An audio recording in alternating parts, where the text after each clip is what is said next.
জলবায়ুর পরিবর্তনের প্রভাব মোকাবেলা এবং স্থানীয় জনগোষ্ঠীর চাহিদাভিত্তিক উন্নয়ন পরিকল্পনা বাস্তবায়নের লক্ষ্যে খাগড়াছড়ির দীঘিনালায় লোকাল রেজিলিয়েন্স প্ল্যান LRP উপস্থাপন ও প্রচারে একটি অ্যাডভোকেসি সভা অনুষ্ঠিত হয়েছে।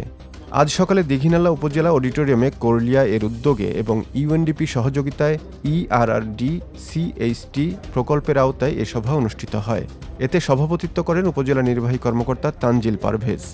সভায় কোরলিয়া প্রকল্পের উপজেলা ফ্যাসিলিটেটর রাসেল ত্রিপুরা LRP বিভিন্ন দিক তুলে ধরে বলেন, স্থানীয় জনগণের মতামত ও প্রয়োজনের ভিত্তিতে প্রকল্পটি প্রণয়ন করা হয়েছে, যা জলবায়ু সহনশীলতা বৃদ্ধি ও দুর্যোগ ঝুঁকি মোকাবেলায় সহায়ক হবে।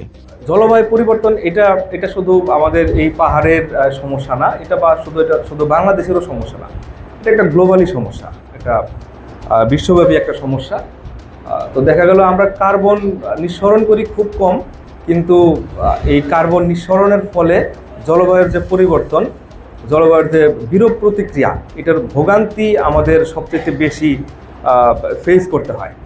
এ সময় করলিয়া প্রকল্পের জেলা কর্মকর্তা নবলেশ্বর দেওয়ান লায়ন, উপজেলা কৃষি কর্মকর্তা শাহাদত হোসেন, ওসি রাজীব শেখ সহ বিভিন্ন দপ্তরের কর্মকর্তা, জনপ্রতিনিধি ও স্থানীয় জনগণ উপস্থিত ছিলেন।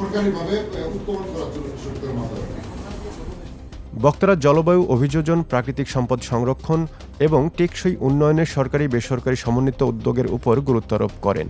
সভায় জানানো হয়, প্রকল্পের আওতায় কয়েকটি পাড়ায় সৌরশক্তি চালিত পানি সরবরাহ ব্যবস্থা স্থাপন এবং নারীদের আর্থিক সহায়তা প্রদানের মাধ্যমে জীবনমান উন্নয়নে ইতিবাচক পরিবর্তন এসেছে।